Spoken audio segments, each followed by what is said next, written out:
नमस्कार, साधना प्लस बिहार झारखंड देख रहे हैं आप और मैं हूं आपके साथ पूजा अग्रवाल। बुलेटिन की शुरुआत करेंगे इस वक्त की हेडलाइंस के साथ।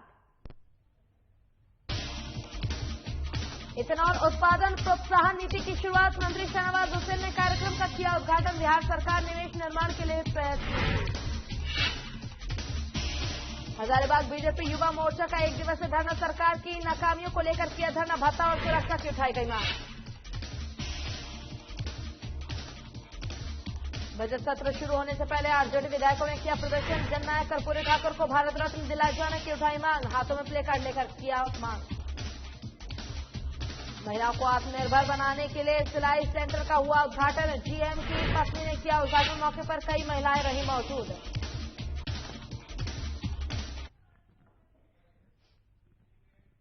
चलिए शुरुआत करेंगे बिहार की खबरों से। आज बिहार विधानमंडल के बजट सत्र शुरू होने से पहले आरजेडी विधायकों ने जमकर प्रदर्शन किया। आपको बता दें कि आरजेडी विधायक हाथों में प्ले कार्ड लिए जननायक कर्पूरी ठाकुर को भारत रत्न दिलाए जाने की मांग कर रहे थे। साथ ही आरजेडी विधायक शराबबंदी को और दुरुस्त करने की भी मांग कर रहे थे। शराबबंदी हो, पूरी तरह हो, और उसमें सरकार विफल है। सरकार के संरक्षण में शराब बेचे जा रहे हैं बिहार के अंदर। पुलिस व्यवस्था उसी काम में बहुत हद तक लगी हुई है, इसलिए अपराध बिहार का बढ़ रहा है। सरकार से मांग करता है राष्ट्रीय जनता दल कि जननायक कर्पूरी ठाकुर और स्वर्गीय डॉक्टर श्रीकृष्ण सिंह को भारत रत्न दे और उन्हें सम्मानित करे। जननायक कर्पूरी ठाकुर, जिनको बिहार की जनता ने सलाखों पर उठाया था, सामाजिक न्याय के पुरोधा, उनको भारत रत्न निश्चित रूप से मिलना चाहिए। इसके लिए लगातार आवाज उठ रही है। और सरकार की नीतियों के खिलाफ कार्यपालक सहायकों का हड़ताल चौथे दिन भी जारी रहा। इसके साथ ही आंदोलन के चौथे दिन मधेपुरा के कार्यपालक सहायक और स्थानीय समाजसेवी जनप्रतिनिधियों ने उनके थाली पीटो रैली को समर्थन दिया और इस मौके पर कार्यपालक सहायकों ने जमकर सरकार विरोधी नारेबाजी की और अपनी मांगे पूरी नहीं होने तक आंदोलन जारी रखने की चेतावनी दी। और इस मौके पर सामाजिक कार्यकर्ताओं ने सरकार से इनकी मांगों पर सहानुभूतिपूर्वक विचार करने की मांग की है। बता दें कि कार्यपालक सहायकों के प्रदर्शन में मधेपुरा नगर परिषद के उप मुख्य पार्षद मनीष कुमार मिंटू भी शामिल हुए।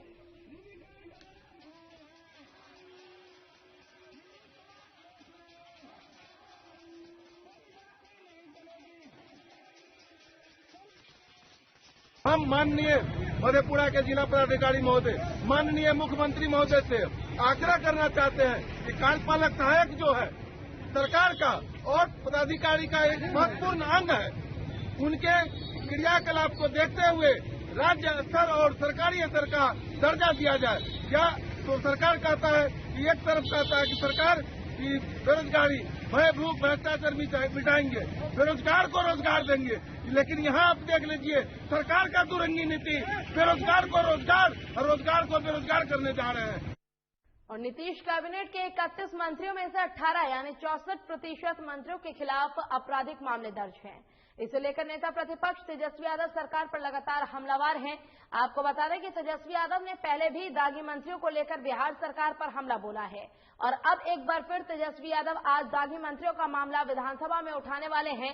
इससे पहले तेजस्वी यादव ने शुक्रवार को विधानसभा में एक प्रेस कॉन्फ्रेंस कर दागी मंत्रियों को लेकर सरकार पर हमला बोला और बिहार विधान अध्यक्ष विजय सिन्हा को दागी मंत्रियों की लिस्ट सौंपी। साथ ही तेजस्वी यादव ने मंत्री रामसूरत राय पर लगे आरोपों को लेकर एक बार फिर सरकार पर हमला बोला है और कहा है कि सरकार अपने मंत्री को बचा रही है, लेकिन उनके खिलाफ सारे सबूत आज विधानसभा अध्यक्ष को दिया गया। वहीं प्रेस कॉन्फ्रेंस में नेता प्रतिपक्ष तेजस्वी यादव ने कहा कि नीतीश सरकार के 60% से ज्यादा मंत्री दागी हैं। किसी पर आरोप लगाने के पहले विधानसभा अध्यक्ष ने सबूत मांगा था। इसे लेकर ही आज मैं पूरी तथ्यों की रिपोर्ट विधानसभा अध्यक्ष को सौंपने जा रहा हूं। और एडीआर की रिपोर्ट में ये खुलासा किया गया कि कितने मंत्रियों पर कौन कौन से आरोप हैं। एडीआर की रिपोर्ट में मैं विधानसभा अध्यक्ष को सौंपने जा रहा हूं। इसमें पूरी जानकारी है। 18 में 14 मंत्री पर गंभीर आपराधिक मामले दर्ज हैं। उन आपराधिक मामलों का व्यक्तिगत डाटा भी मैं विधानसभा अध्यक्ष को सौंपने जा रहा हूं। लोगों से कहना चाहेंगे कि कई बार सदन में हमने उठ करके एक बात कही थी कि यहाँ 60% से भी ज्यादा जो मंत्री जो हैं वो दागी हैं, 60% से भी ज्यादा। हमने ये भी बोला था कि हम लोगों के पास काफी प्रमाण है और बिना तथ्यों के हम लोग कोई बात नहीं कहते हैं। हमने राम सूरत राय जी के बारे में कई जानकारियां आप लोगों को भी साझा किया, लेकिन कई ऐसी एविडेंस जो सबूत जो थे जो हम चाहते थे कि हाउस के सदन के पटल पर रखें, जिसको रखने का मौका नहीं मिला। कई बार स्पीकर साहब ने, अध्यक्ष महोदय ने हमको बोला कि अलग से पहले जब तक वो देख नहीं लेते कि तथ्य क्या है तभी आप अपनी बात रख सकते हैं। उन्होंने तथ्यों को पेशकश करने की बात कही थी। तो हम अभी, अध्यक्ष महोदय भी पहुंचे नहीं हैं, अभी पहुंचे हैं, जस्ट पहुंचे हैं। इसके बाद हम जाकर के सारी रिपोर्ट्स जो हैं अध्यक्ष महोदय को हम सौंपेंगे। और पटना में आज बिहार इथेनॉल उत्पादन प्रोत्साहन निधि 2021 की शुरुआत की गई। इस मौके पर बिहार उद्योग मंत्री सैयद शाहनवाज हुसैन सहित कई उद्योगपति और शुगर मिल के मालिक मौजूद रहे। वहीं मंत्री शाहनवाज हुसैन ने दीप जलाकर इथेनॉल पॉलिसी का उद्घाटन किया। बता दें कि इस नीति के तहत बिहार में मक्का, ईख और चावल से भी इथेनॉल बनाया जाएगा। साथ ही इस कार्यक्रम में साधना ग्रुप के चेयरमैन राकेश गुप्ता सहित 4 उद्यमी ने बिहार में निवेश करने का आश्वासन दिया। वहीं उद्योग मंत्री शाहनवाज हुसैन ने कहा कि बिहार सरकार निवेश अनुकूल वातावरण निर्माण के लिए प्रयत्नशील है और राज्य में निवेश को सुगम बनाने, रोजगार उत्पन्न करने और जन कल्याण के लिए राज्य ने सर्वोत्तम प्रक्रियाओं को अपनाया है। साथ ही इस कार्यक्रम में इन्वेस्टर के रूप में आए साधना ग्रुप के चेयरमैन राकेश गुप्ता ने कहा कि बिहार में मक्का, गन्ना और चावल का उत्पादन काफी अच्छा है, जिससे किसानों को काफी लाभ मिलेगा, लेकिन उद्योग लगाने के लिए जिस तरह का रेट बियाडा की ओर से दिया गया है वो इन्वेस्टर्स को आकर्षित नहीं कर पाएगी।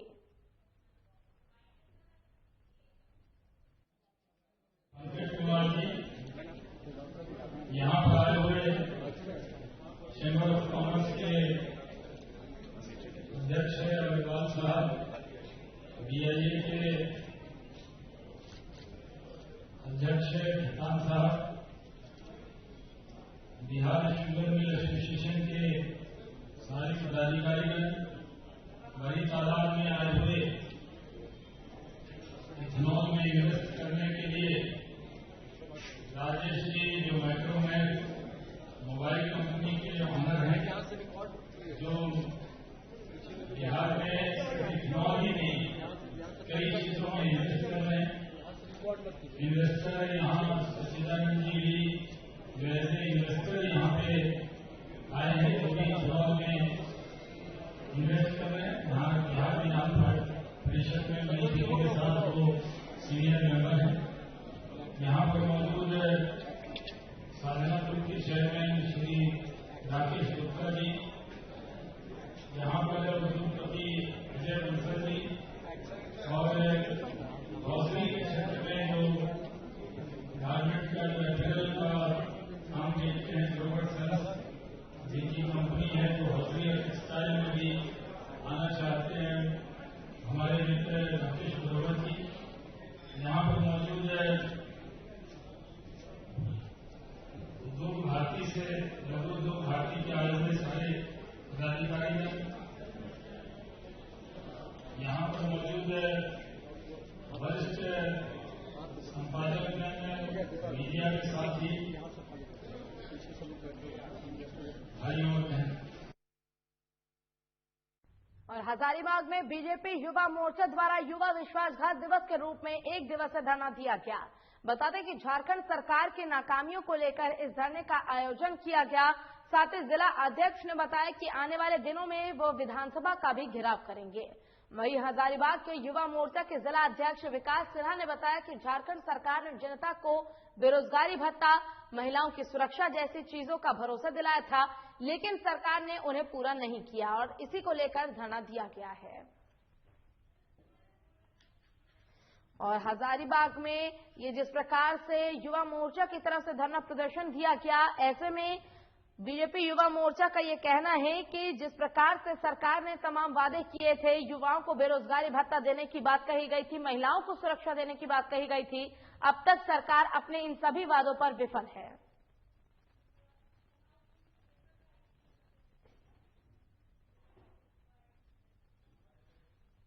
आज हम लोग यहाँ पर एक दिवसीय धरना प्रदर्शन के माध्यम से भारतीय जनता युवा मोर्चा ये बताना चाहते हैं कि आपने सत्ता में आने से पहले जो लोग पावन वादा करके चुनाव जीता और आपने एक भी औसत वादा पूरा करने का कारण नहीं होता।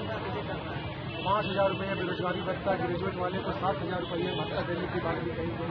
महिलाओं का अधिकार को भी छीन लिया गया। उन्होंने निम्न प्रकार के सारे वादे विफल कर दिए।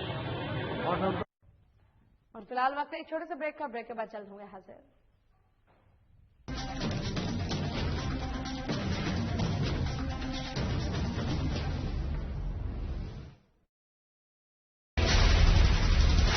बिहार झारखंड के साथ देश दुनिया की हर बड़ी खबर देखिए फटाफट अंदाज में शाम 7:30 बजे। खबरें सुपरफास्ट सिर्फ साधना प्लस पर।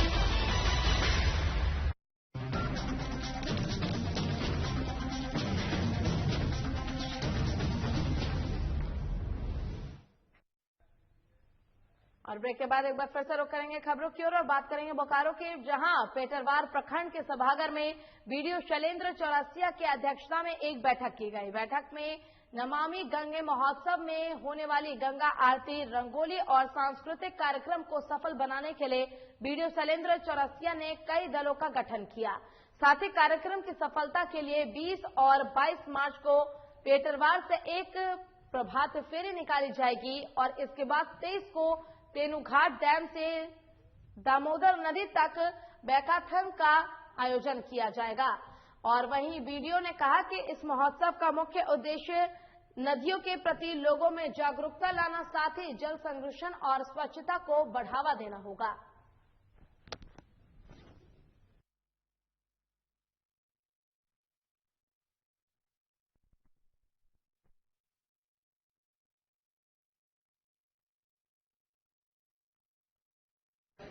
ये बैठक हमारी जो 23 मार्च 2021 को हम लोग एक नमामि गंगे महोत्सव के शुभ अवसर पर एक भव्य कार्यक्रम कर रहे हैं, उसी की समीक्षा के लिए और उनके विभिन्न दल का गठन किया गया है। जो वहाँ होने वाले सांस्कृतिक कार्यक्रम और महाआरती कार्यक्रम को सफल बनाने के लिए हम लोगों ने बहुत तरह की टीम का गठन किया है।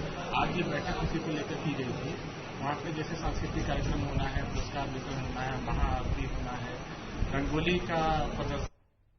और सरकार जहां पर्यावरण और जलवायु को सुरक्षित रखने के लिए पौधारोपण में करोड़ों रुपए खर्च कर रही है, वहीं अपने निजी स्वार्थ के लिए कुछ लोग जंगलों में आग लगा रहे हैं और जंगलों में फैली आग से जीव जंतु सहित पर्यावरण पर खतरा मंडराने लगा है। बता दें कि आच्छादित जिले के जंगलों में लगी आग ने गांव में रहने वाले लोगों में भी भय का माहौल बना दिया है। कई जंगलों से वन्य प्राणियों को अपनी जान बचाकर भागना भी पड़ रहा है। हालांकि वन विभाग की क्विक रिस्पांस टीम आग पर काबू पाने में जुटी हुई है और जिस तरह जंगलों में आग की लपटें फैल रही हैं, उससे न केवल छोटे छोटे जीव जंतु और पर्यावरण पर संकट के बादल मंडरा रहे हैं, बल्कि वन्य प्राणी भी जान बचाकर अपना आशियाना ढूंढने को मजबूर हो गए हैं।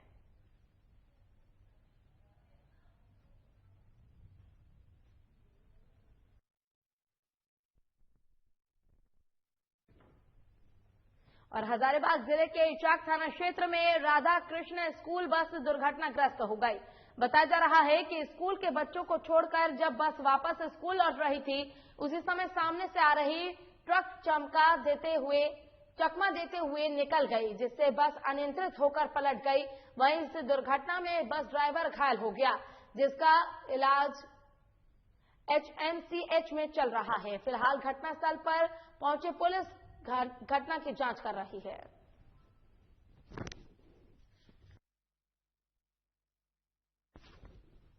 हजारीबाग की एक खबर, जहां स्कूल बस दुर्घटनाग्रस्त हो गई। आपको बता दें कि सामने से आ रही ट्रक ने चकमा देकर बस को अनियंत्रित कर दिया, जिसके कारण ये घटना हुई है। इस दौरान आपको ये भी बता दें कि फिलहाल पुलिस मामले की छानबीन में जुटी हुई है और उसी समय सामने से आ रही ट्रक ने चकमा दे दिया, जिसके कारण ये अनियंत्रित होकर बस पलट गई। वहीं इस दुर्घटना में बस ड्राइवर घायल हो गया, जिसका इलाज HMCH में चल रहा है। वहीं इस दुर्घटना में बस ड्राइवर घायल हो गया, जिसका इलाज HMCH में चल रहा है। फिलहाल घटनास्थल पर पुलिस पहुंचकर घटना की जांच कर रही है। हजारीबाग की एक खबर, जहां स्कूल बस अनियंत्रित होकर पलट गई और इस दौरान ड्राइवर को कई चोट आई है। वहीं दुर्घटना में बस ड्राइवर घायल हो गया है, जिसका इलाज MCH अस्पताल में चल रहा है। फिलहाल घटना पर पहुंची पुलिस मामले की जांच में जुट गई है।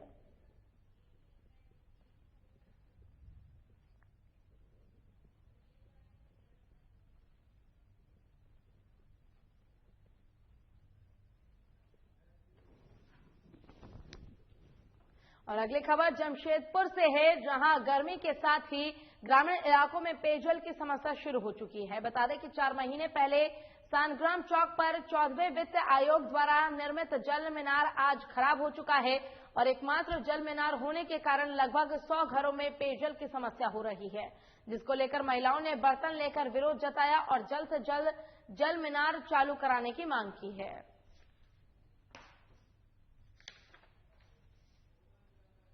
जमशेदपुर की एक खबर, जहां जैसे जैसे गर्मी बढ़ती जा रही है, ग्रामीणों को पानी की समस्या ज्यादा हो रही है और इससे ग्रामीण काफी ज्यादा परेशान है।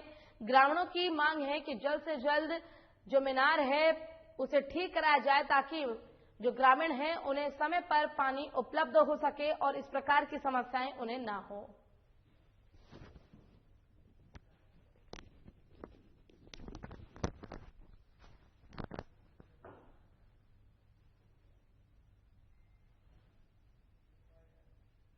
महीना करीब होने जा रहा है कि जल मीनार बना था, तो बहुत जल्द खराब हो जाएगी। उम्मीद नहीं था कि बहुत जल्द खराब हो जाएगी और अभी तो जब पानी चढ़ भी नहीं रहा है और चापाकल भी इसी चापाकल के सहारे बहुत सारा हमारा आधा गांव करीब इसी पर निर्भर है, पर अभी चापाकल भी टूट गया है। अब पानी का बहुत दिक्कत है। गर्मी से पहले अगर चापाकल नहीं बना और हमारा संकीर्तन भी सामने पड़ गया, 24 से हमारा प्रोग्राम कीर्तन का प्रोग्राम है और कीर्तन से पहले बन जाए तो सभी माता बहनों का ये तकलीफ जो दूर हो जाएगी। और मधेपुरा में थानेदारों की मनमानी से जनता परेशान है। बता दें कि लोग शिकायत दर्ज कराने के लिए SP कार्यालय का चक्कर लगाते रहते हैं और जब कोई दबंग के खिलाफ मामला लेकर पीड़ित थाना पहुंचता है तो थाने की पुलिस उन्हें बैरंग वापस कर देती है। और मामला सिंहेश्वर थाना क्षेत्र का है, जहां बीते 10 मार्च को रामपट्टी गांव में दबंगों ने एक परिवार का घर उजाड़ दिया, साथ ही वृद्ध महिला के साथ मारपीट की गई। वहीं पीड़ित महिला पिछले 9 दिनों से सिंहेश्वर थाने का चक्कर लगा रही है, लेकिन FIR दर्ज नहीं किया गया। साथ ही एक और मामला आलमनगर थाना क्षेत्र का है, जहां 12 मार्च को दबंगों ने खापुर पंचायत निवासी पुदकी देवी के साथ मारपीट की और इस मामले में पुलिस ने FIR तो दर्ज कर ली, लेकिन अभी तक कोई कार्रवाई नहीं की है। ऐसे में अंदाजा लगाया जा सकता है कि थाने की पुलिस किसके साथ है।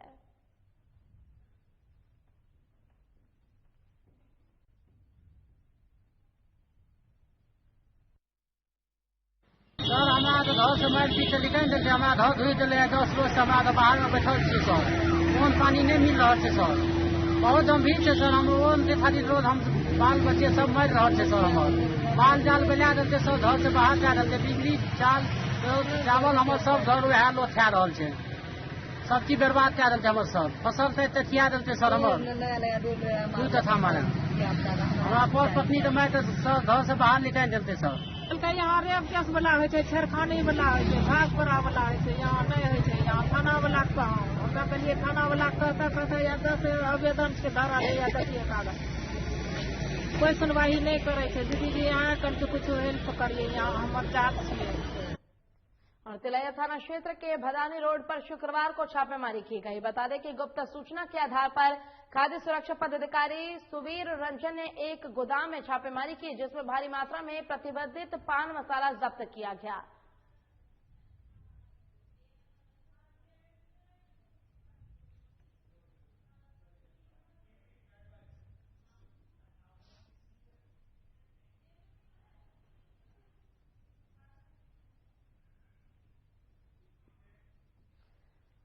अगली खबर शेखपुरा से है, जहां बच्चा चोरी करने के मामले में एक युवक को लोगों ने पकड़कर जमकर पीट दिया। मौके पर पहुंची पुलिस ने युवक को हिरासत में ले लिया है और थाने ले गई। वहीं स्थानीय लोगों का कहना है कि युवक शेखपुरा का ही रहने वाला है और बच्चा चोरी करते जब इसे देखा गया तो भागने लगा, लेकिन कुछ लोगों ने बच्चे को लेकर युवक को भागते देखा और उसे पकड़ लिया। फिलहाल पुलिस पकड़े गए युवक राजेश से पूछताछ कर रही है।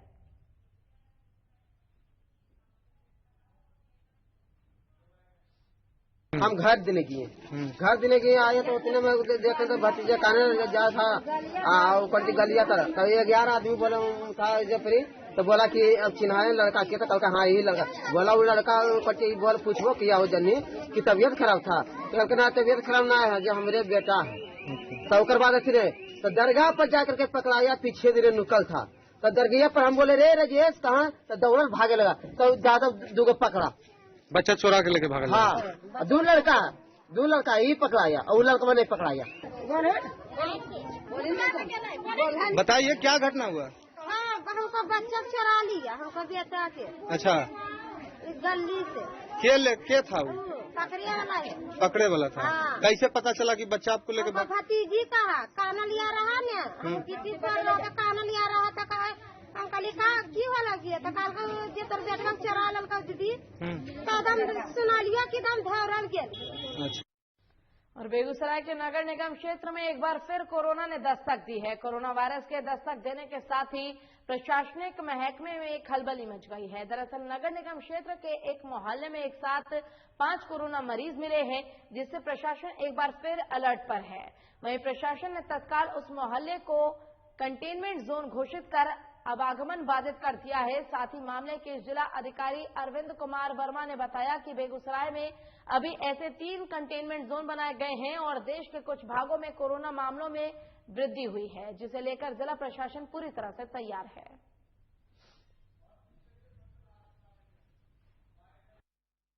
तो यहाँ पे अभी 5 केसेस पॉजिटिव पाए गए थे लगभग 1 सप्ताह पूर्व। उसी का माइक्रो कंटेनमेंट जोन बनाया गया था, उसी की विजिट के लिए आए थे ताकि आसपास, क्योंकि 100% हम लोग हर कंटेनमेंट जोन में टेस्टिंग का लक्ष्य रखते हैं, तो उसी की टेस्टिंग के लिए आए थे, विजिट करने आए थे कंटेनमेंट जोन ठीक से बना है कि नहीं, और जो कोरोना पॉजिटिव पाए गए हैं उनके घर पे पोस्टर लगा है कि नहीं और उनको दवाई दी जा रही है कि नहीं। तो सभी जो प्रोटोकॉल है उसका पालन किया जा रहा है और जो पॉजिटिव व्यक्ति से उनसे भी हेल्थ की जानकारी ली गई, तो किसी को कोई सिम्टम नहीं है, सब ठीक है, इसलिए होम आइसोलेशन उनका ठीक किया गया। तो बेगूसराय में अभी तक कुल 3 माइक्रो कंटेनमेंट जोन बनाए गए हैं और जो केसेज और आएंगे तो हम लोग लगातार मॉनिटरिंग कर रहे हैं उसका, और सभी SHO, BDO, CO, अनुमंडल पदाधिकारी, अनुमंडल पुलिस पदाधिकारी को विशेष डायरेक्शन दिया गया। और कैमूर में कफ सिरप पीने से एक ग्रामीण डॉक्टर की मौत हो गई। वहीं 2 लोग गंभीर रूप से बीमार बताए जा रहे हैं। वहीं डॉक्टर की मौत से पूरे जिले में हड़कंप मचा हुआ है, जिसे देखते हुए अनुमंडल प्रशासन मोहानिया शहर के एक मेडिकल दुकान पर छापेमारी की गई। फिलहाल पुलिस मामले की जांच में जुटी हुई है।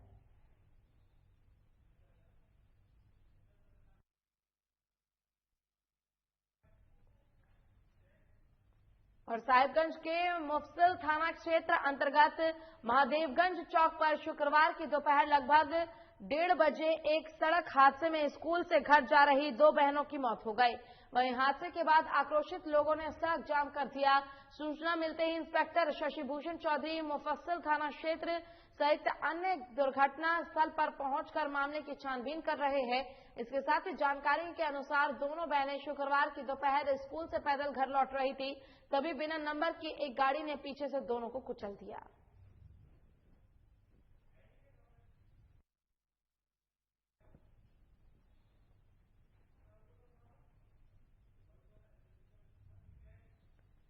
और नीतीश कैबिनेट के 31 मंत्रियों में से 18 यानी 64% मंत्रियों के खिलाफ आपराधिक मामले दर्ज हैं। इसे लेकर नेता प्रतिपक्ष तेजस्वी यादव सरकार पर लगातार हमलावर हैं। आपको बता दें कि तेजस्वी यादव ने पहले भी दागी मंत्रियों को लेकर बिहार सरकार पर हमला बोला और अब एक बार फिर तेजस्वी यादव आज दागी मंत्रियों का मामला विधानसभा में उठाने वाले हैं।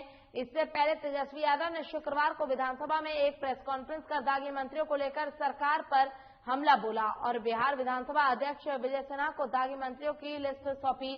साथ ही तेजस्वी यादव ने मंत्री रामसूरत राय पर लगे आरोपों को लेकर एक बार फिर सरकार पर हमला बोला और कहा कि सरकार अपने मंत्रियों को बचा रही है, लेकिन उनके खिलाफ सारे सबूत आज विधानसभा अध्यक्ष को दिए जाएंगे। वहीं प्रेस कॉन्फ्रेंस में नेता प्रतिपक्ष तेजस्वी यादव ने कहा कि नीतीश सरकार के 60% से ज्यादा मंत्री दागी हैं। इसी पर आरोप लगने के पहले विधानसभा अध्यक्ष ने सबूत मांगा था।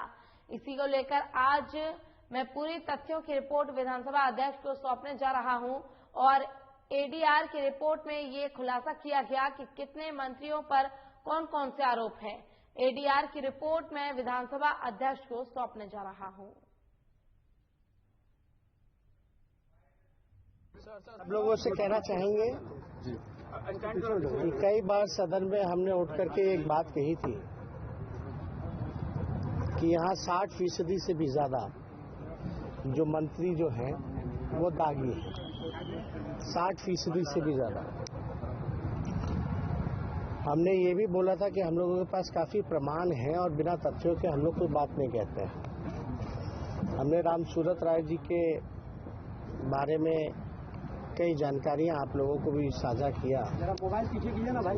लेकिन कई ऐसी एविडेंस जो सबूत जो थे जो हम चाहते थे कि हाउस के सदन के पटल पर रखें, जिसको रखने का मौका नहीं मिला। कई बार स्पीकर साहब ने, अध्यक्ष महोदय ने हमको बोला कि अलग से पहले जब तक वो देख नहीं लेते कि तथ्य क्या है तभी आप अपनी बात रख सकते हैं। उन्होंने तथ्यों को पेशकश करने की बात कही थी, तो हम अभी अध्यक्ष महोदय भी। चलिए इसी के साथ फिलहाल के लिए इस बुलेटिन में बस इतना ही। मुझे दीजिए इजाजत। नमस्कार।